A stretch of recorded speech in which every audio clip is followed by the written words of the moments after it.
because that's the way your body's reacting to the chemo, reacting to what's going on.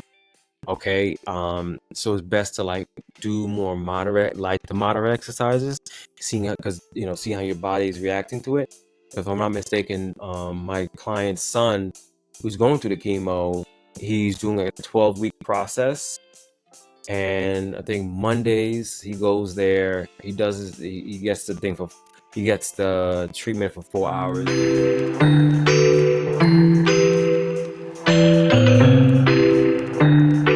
Hey guys, feel free to subscribe and follow, and don't forget to share.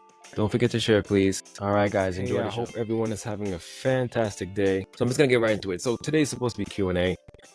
So any questions you may have, please feel free to ask me.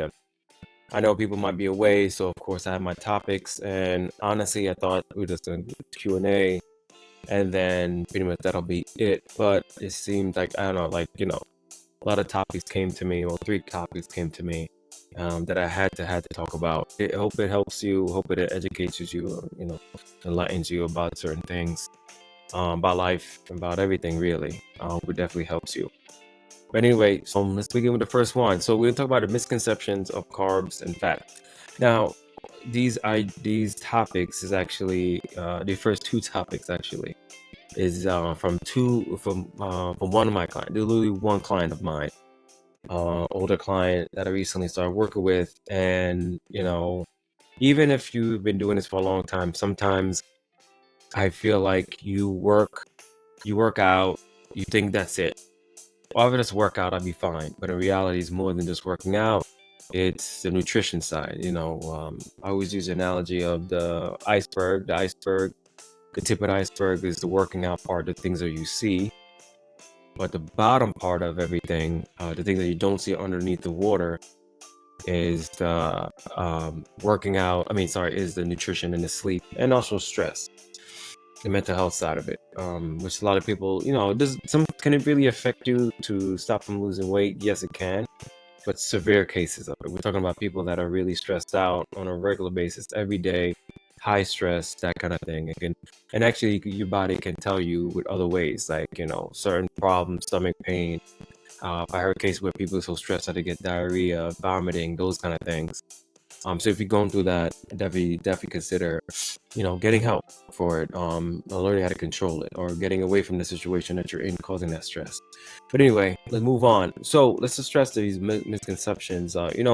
So we try to think about, like, so we start with carbs. Carbs, you get from your breads, get from your fruit, you get from pretty much anything, not to say anything, but like any bread products, like pasta, flour products, sugars, fruits, like I said. There's like a different array of, we all know where carbs come from. But there's also carbs that are from vegetables that are so small, so minute, that it doesn't really change anything.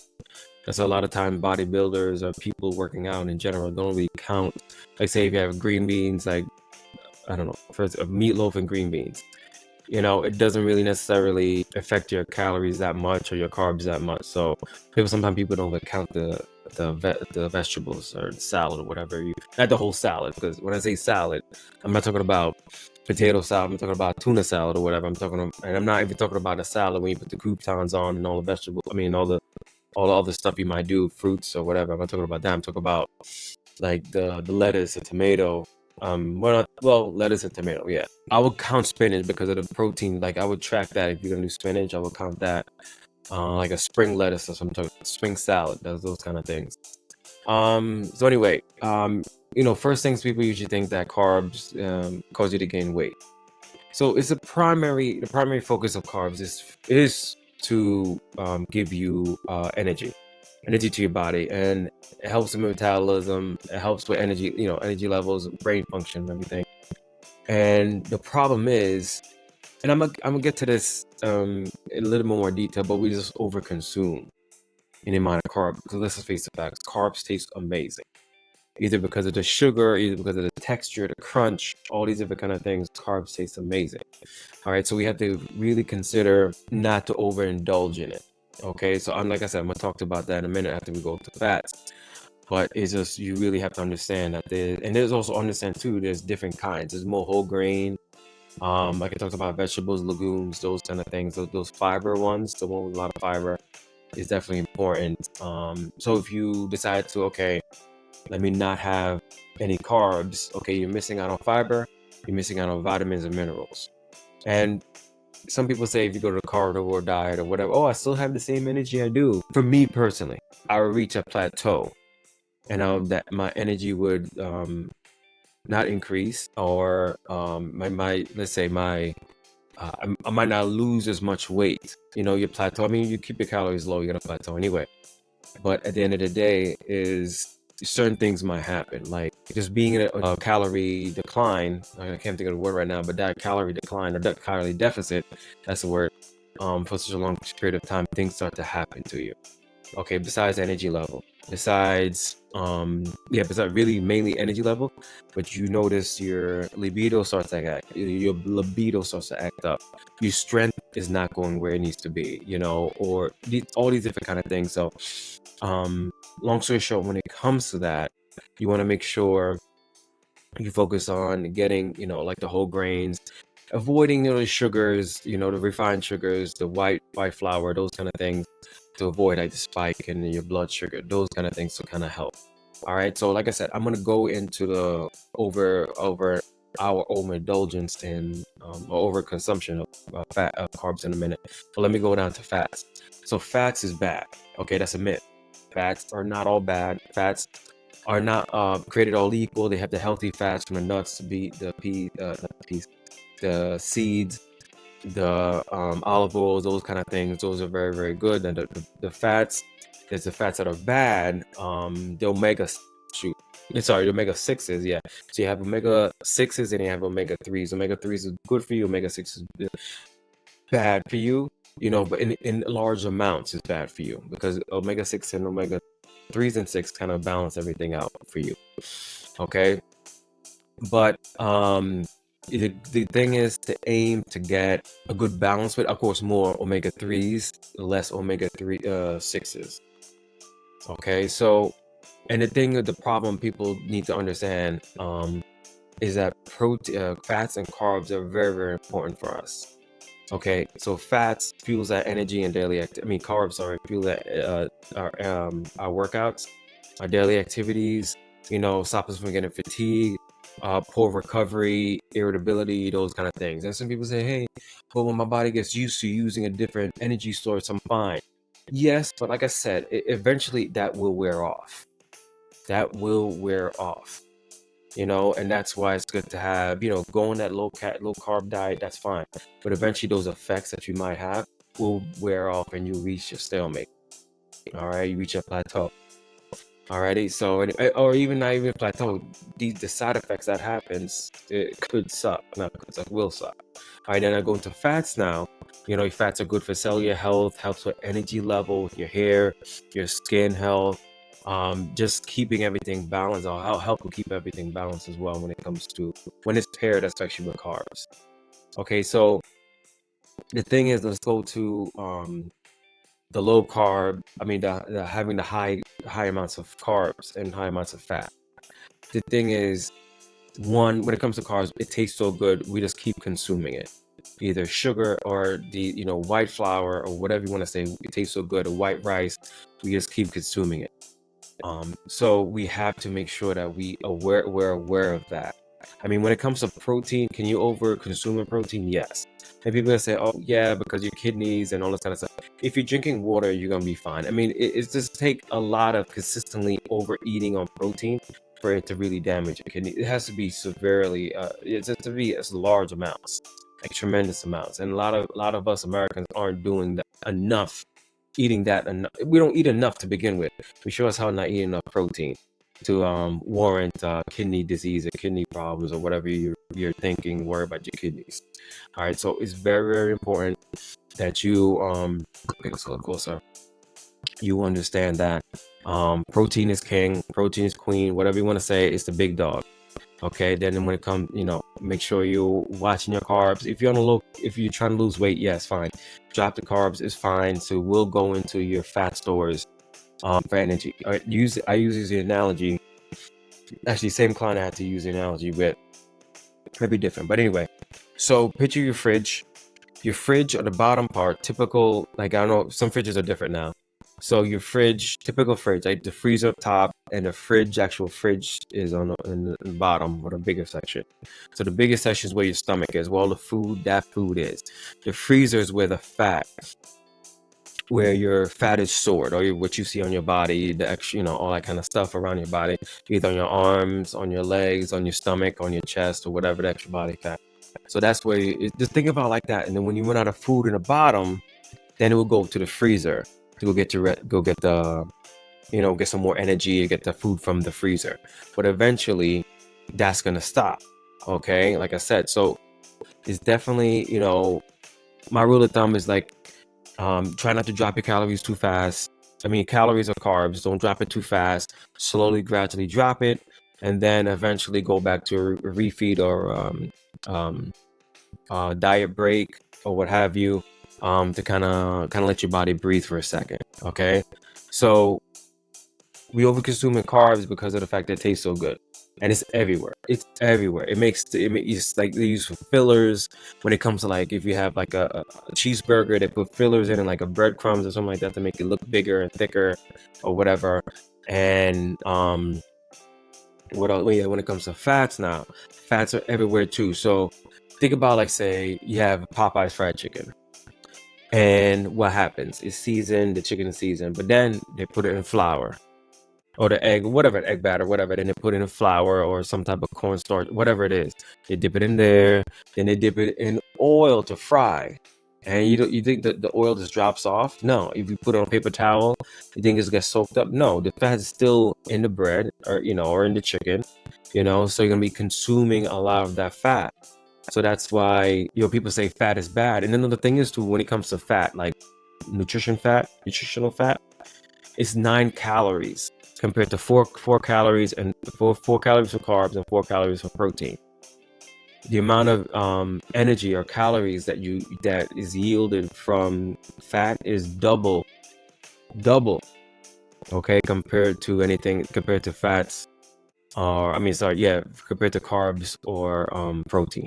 So be aware of that. So we can easily, at a drop of a dime, consume so much calories because it's either dipped or fried, dipped into oil and fried, whatever. I saw some guy looks good as hell, but he's making a Philly cheesesteak. He put oil on. Okay, olive oil, whatever olive oil it was. But then he put butter on it. Butter in the pan. And I get it, and that's what I bought this shirt a while ago. And this YouTube guy I watched during the COVID, and his saying was fat means flavor. And it is. Fat means flavor, and I get it. I completely understand. I agree. But it's a lot of calories when it comes to that. Tons of calories. Okay, so like, say if you have a fried piece of chicken, for example, fried piece of chicken from Popeyes, a drumstick or something like that, will probably, honestly, I'm not even lying, I'm not making this up, probably close to 500. Well, I say 400 calories, and it's mainly because of fat. If you look at the macro breakdown of it, it's gonna be mostly fat, and then it'll be probably bread. Well, maybe protein actually first, and then the bread. Carbs are gonna be on it too. Okay, but if you do like a baked chicken or a grilled chicken, it's gonna be probably half that amount of calories. So these are the things that we do.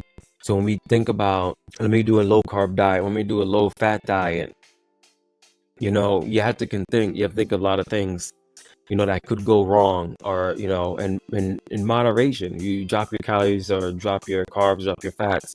And the interesting thing is that back in the day, if I'm not mistaken, they were like demonizing fat, like saying, oh, that's or no fat milk or no whatever comes from, because it was demonizing fat is bad for you shouldn't have fat and all this kind of stuff. I personally think that's the reason why we have, like, problems with giving birth, or conceiving, because of we need fat for hormone growth.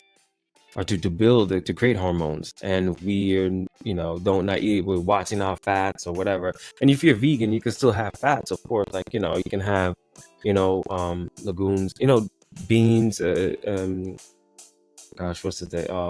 Nuts, different kind of nuts. It's possible. If you're worried about that, you don't need to have meat to have fat. There's fat in other areas, to other places too. All right. So it's just the problem is extreme restrictions is not good.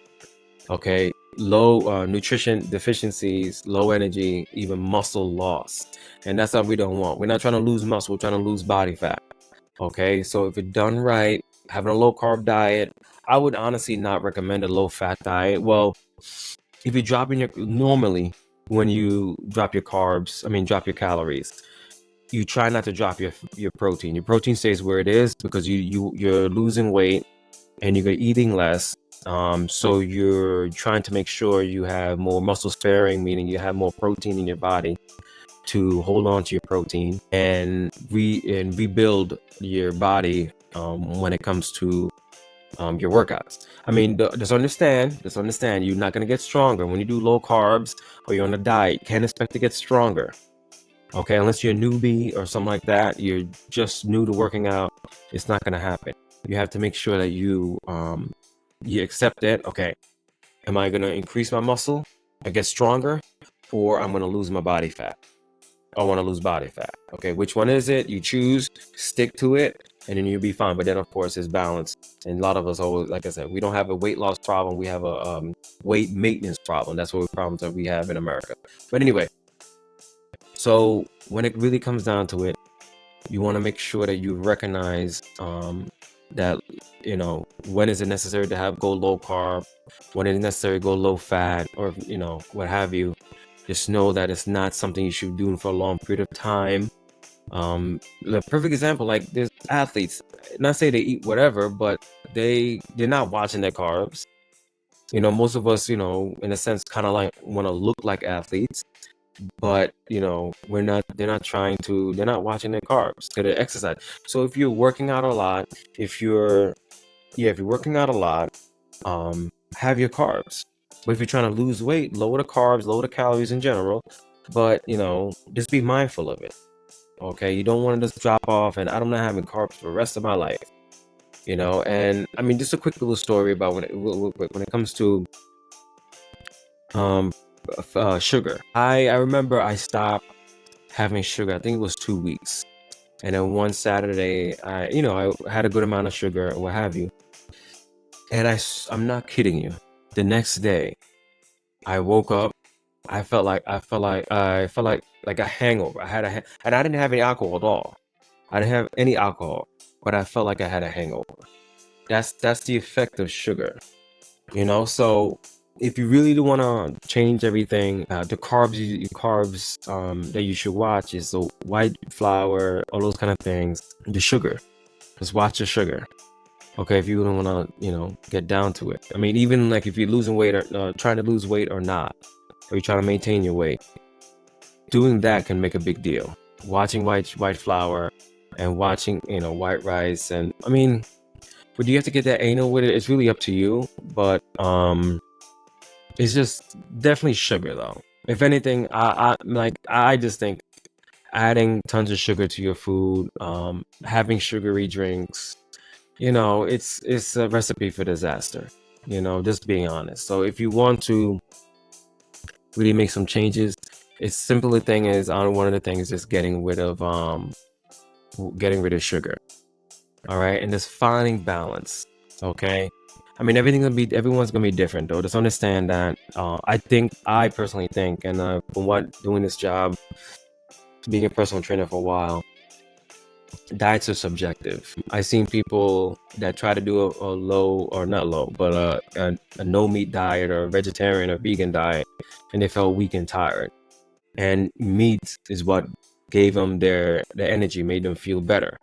And I think if anything, I have to guess is that their fat was probably low. In general, their fat was low, and then they got the fat back in them, and then they felt better with energy wise. Because when it comes to energy, really the fat and the carbs kind of work together with that. All right. So finding balance, really deciding on what you want to do. You're trying to lose weight, do it, in a proper structured way. You should be fine. So don't run away from carbs. Don't run away from fats either. Okay. All are very essential for us when it comes to our body function and everything like that. Okay, so don't demonize that stuff anymore. Just accept it. Don't make it the enemy. Get the information you need. If you don't believe me, just keep researching. Just don't cut out carbs and cut out fats, completely. If you're on a diet, fine, cut out the carbs, fine, but to a certain extent, not years and years. Okay, that's when we get our problems. That's when we start having a lot of problem with health wise and all these different kind of things. All right, maybe having one cheat day a month or something like that. But either way, you don't want to be on a diet for too long anyway. All right, guys. So anyway, and actually something else too. Understand something, because same client actually, she said, I can't have calcium. She says, because I don't want to. I don't want to clog my arteries. So just understand the calcium that's in your arteries, the clog is different. It's not the same thing. Especially as a woman, older woman, you need vitamins, vitamin D, and you need calcium to build your bones.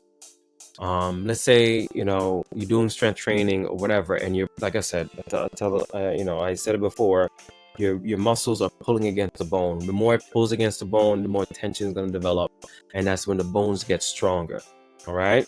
But how the bones are being like kind of in a sense broken down a little bit, but it needs to be healed back up again. So it needs vitamin D and it needs calcium to do that. If it doesn't have that, it's not gonna get stronger, and you're gonna have brittle bones, and oh my god, I fell and broke my hip. Things it's gonna happen. Okay, so be mindful of that. Don't, especially as a woman, calcium is important. As older women, calcium is important. Men too, of course, but this is for women. Definitely get your calcium in. Don't be afraid of it. It's different from the calcium that's in your heart. Okay, that could be whatever, clogging your arteries. All right, just a little thing, because new client, tons of questions, tons of comments, and I want to make sure that I educate her, but also educate anyone else that might feel the same way. Remember, calcium is important to build strong bones, and also good for a contraction to your muscles. I mean, it's all skeletal muscles. I mean, skeletal muscles. That's the thing, skeletal muscle. And it's all connected. The whole body's connected. All right. So now, back to the same client. I think this is the number one way to do fasting wrong. Okay, so really when it comes down to it, what is fasting?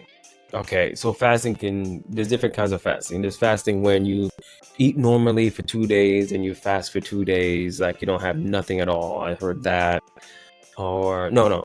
It's 5 days you eat normally, and something like that. But a traditional one that most people are used to is you don't eat for what? 14 or 12 hours. You start with 12 hours, so mostly. Then you go to 12, 16, and 18, you don't eat. And then you eat for the remainder of the day, the 6 hours or 4 hours you may have. The problem is some people think that, okay, I'm just going to have one meal, a little plate, and food, and that's it. And I'm going to lose weight. I mean, will you lose weight? Absolutely. You're definitely going to lose weight. You're going to lose muscle mass too. But it definitely is not going to last that long. There's a reason why we survive all these years. Whatever. Our body gets adjusted to the demand or whatever's going on around. So if you're not going to eat that much, so understand something. When you come to your metabolism, why people say, oh, my metabolism is moving slow. My metabolism is slow down. Because your body has adapted to what you're trying to do to it. So if you're not eating enough, or you're not moving enough, your body or not moving enough, your body gets used to that. Okay, let's just store everything. He or she is eating in a surplus. Let's just store everything as body fat. They're not using the energy anyway. Let's save it for a rainy day, whatever, for energy purposes. Let's just store it. And that's how we get body fat, more body fat. So what happens is when it comes to having one meal a day, your body starts, oh crap, let's just hold on to everything. Let's not turn anything into muscle. Let's not turn anything into whatever, anything else for hormones. Let's just turn everything into energy for body fat. And that can happen. And that does happen. So people saying, oh, let me just have one meal a day. Maybe if you get lucky, you might have 1,000 calories on one meal. I doubt it. Because some people are so like watching everything. So I'm gonna have brown rice, broccoli, and chicken. And that's probably 500 calories right there, depending on how big the plate is or whatever.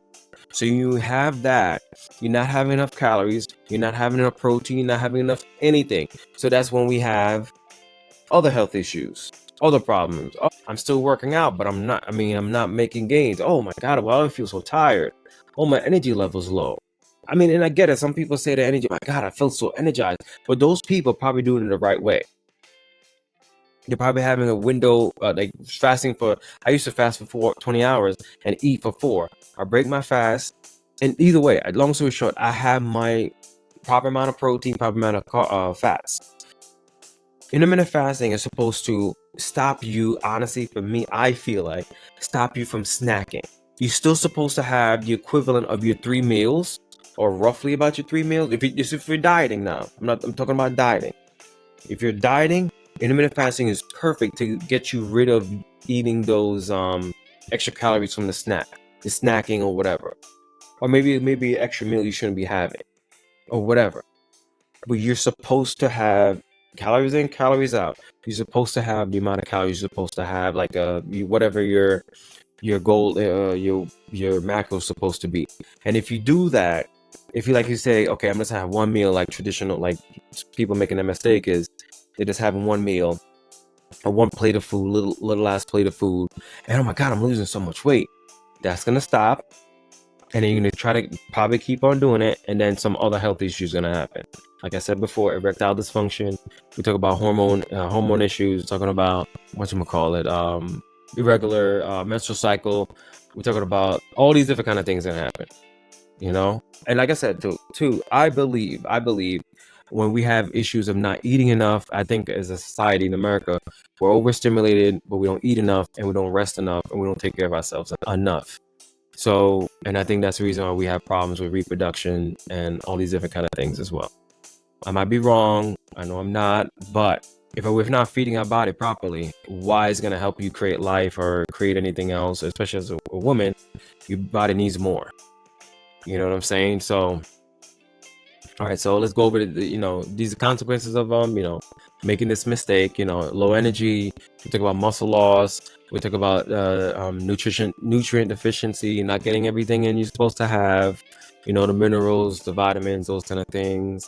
So just like I'm saying, please educate yourself when it comes to intermittent fasting. And it's good to have a plan too. The main goal for intermittent fasting is to get you away from snacking. Okay, that's really when it comes down to for you to control your hungers, control your hunger and control yourself from overeating. That's it. Not to encourage you to undereat completely and have like a little ass meal, a little ass bowl of food.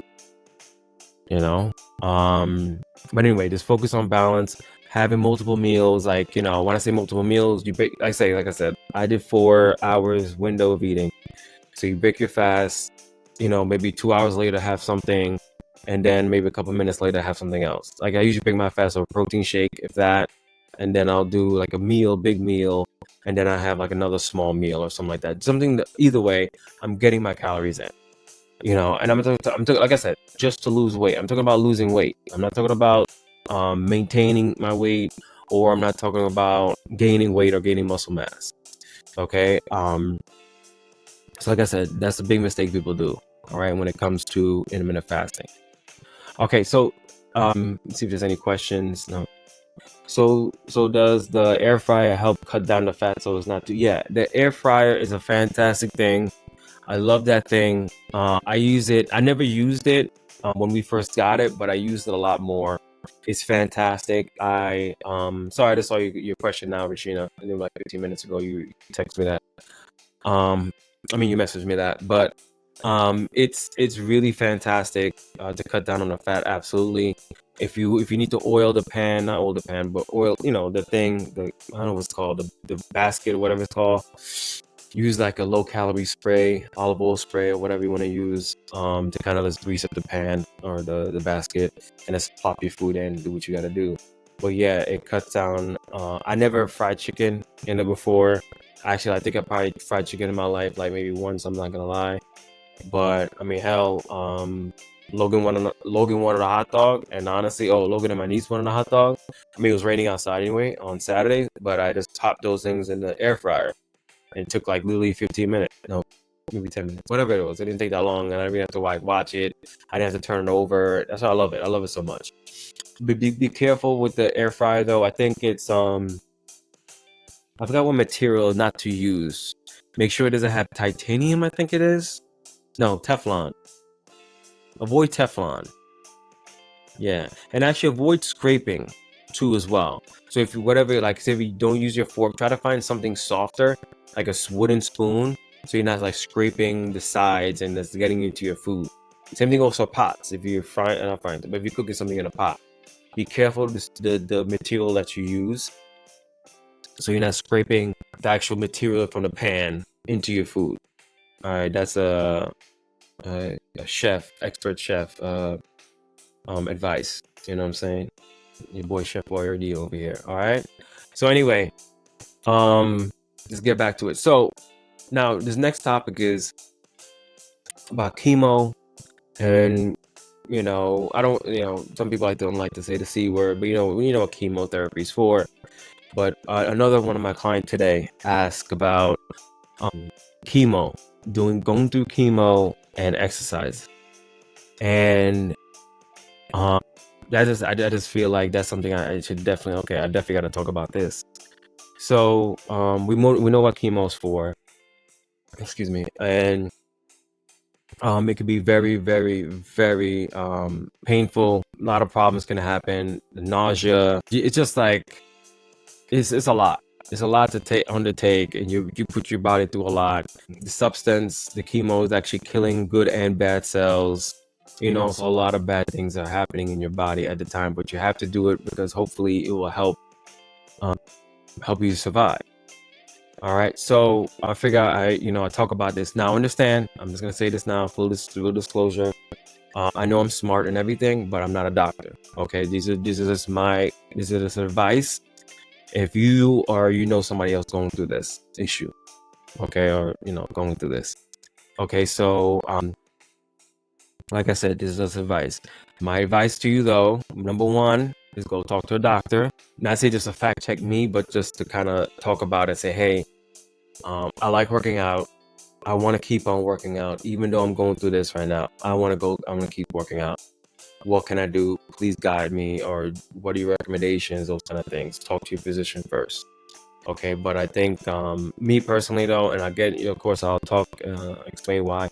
I think if you can do it, work out, exercise, but to a certain extent, and we talk about it right now. So, like I said, chemo could be very challenging, very overwhelming, and it does affect your energy level, overall quality of life. My mom is a cancer survivor. I was young when she was going through her treatments, so I don't really remember. I think I was about 12 when she was going through I'm trying to recover from her breast cancer. So it's you have to understand something too when it comes to like resting, when it comes to being active. You don't necessarily have to think that, okay, so if you're going through it, I would recommend doing your same routine you always did. You have to kind of feel it out. Just like I said a couple minutes ago, diets are subjective. I think when it comes to this kind of situation, exercise is always subjective anyway. You might not like it. Certain things, not like a Zumba class, but if you're going through chemo, maybe, just going for walks might be your best thing.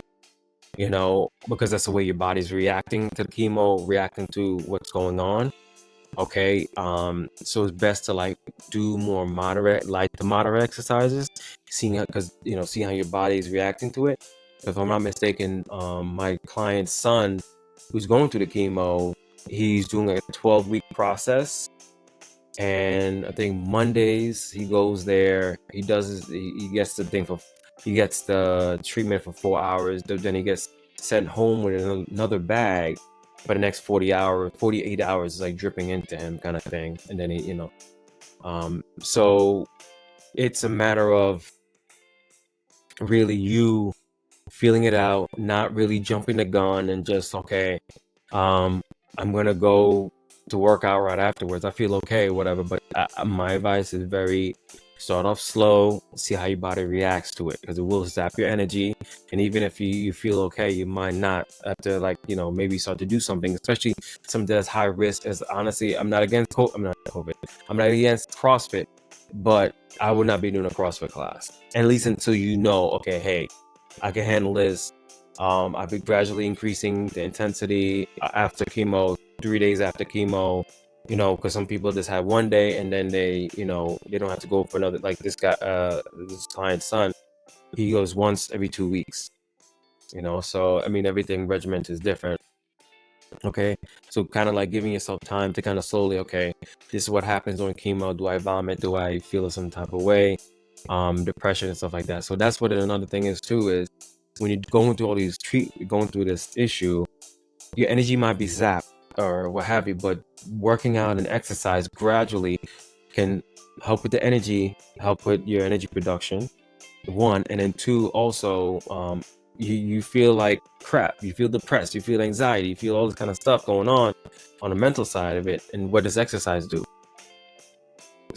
Exercise helps with that. Okay, and since you're not exercising and everything too, is you can actually lose muscle mass.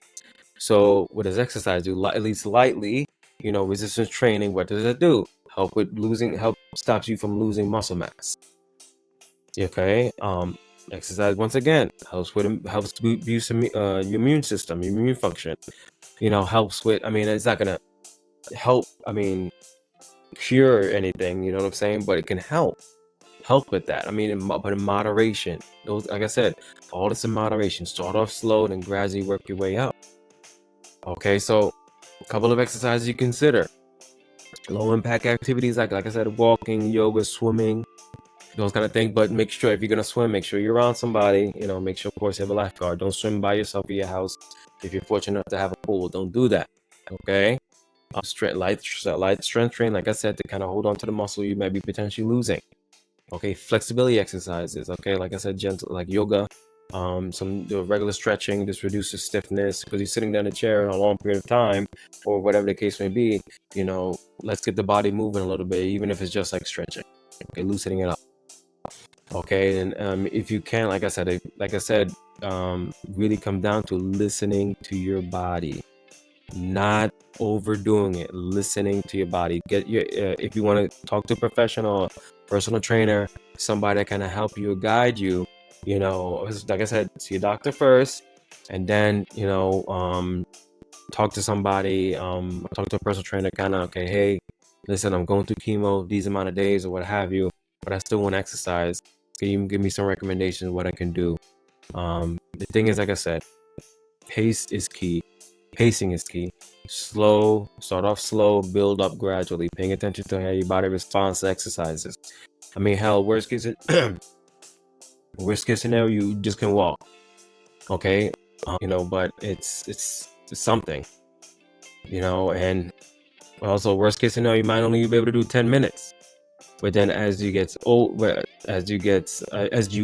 more acclimated to it, your body gets more acclimated to it, you can actually do a little longer and do more things.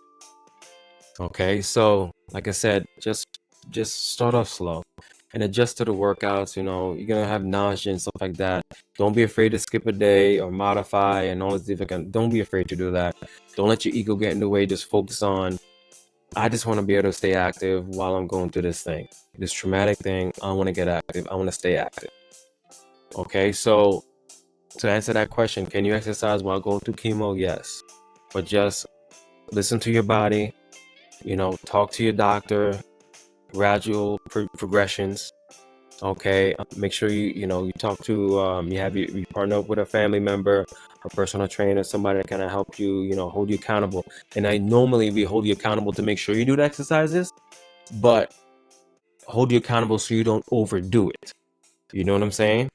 There's a lot of people that try to overdo it and then God forbid something happens. Alrighty, so like I said, chemo, exercise and chemo, that'd be a good idea, but just be careful. Okay, I hope this all makes sense to you guys. I mean, I really appreciate it. I know summertime and people trying to, turn up, pop bottles and everything and all that jazz, but I'm happy you were able to join me today. I'm thinking honestly though, I'm thinking I might just have the live streams maybe twice a month instead of like four every once every week. Yeah, once every week. But we'll see what happens. But I like, these are new topics, different kind of topics, about working with chemo, that I just had to share with you. But I'm gonna just give a couple, maybe 1 or 2 minutes. Any questions about anything? Like I said, this is supposed to be Q&A, but I always want to have topics that kind of help enlighten people the best that I can. Mainly because my clients, they ask me a lot of questions, and I want to share those answers with them and also with you. Alrighty. So no more questions. All right. So most likely, because the next week is no, I won't be doing a live stream. The week afterwards, I believe, if I'm not mistaken, is Labor Day weekend. So if anything, we'll probably pick up then. I'll definitely have the schedule ready. But if you're the new year starting, well, I like to call this the new year because it's after summer. New Year's Eve, is not really the thing for me. I think as a personal trainer, I think it's September, October-ish. That's when people start to get back into it. So anyway, if you like this, please make sure you share with your friends. Please make sure you share with your family. Have them join the group. All right. Summer's almost over. It's the 19th, and summer's almost over. So let's get back to it slowly. I mean, well, wait till summer's over, but just get an idea, have some plans set up, and some people are teachers, some people haven't even stopped working yet, maybe, but anyway, I'll talk to you soon. I hope everyone is having a good summer, and you take it easy, okay? Thank you so much for joining me. Are you ready to transform your health and wellness journey? At Condappa Strength, I'm committed to helping you achieve your goals through my 3 pillars for results. First, I educate, equipping you with essential knowledge to understand your body and its needs. Then I execute a tailored plan, ensuring every step is personalized to your unique lifestyle. Finally, I encourage, providing accountability and support every step of the way. Get ready to unlock your full potential and thrive in every aspect of your life. Visit me today and let's embark on this journey together. Check me out at condappastrength.com.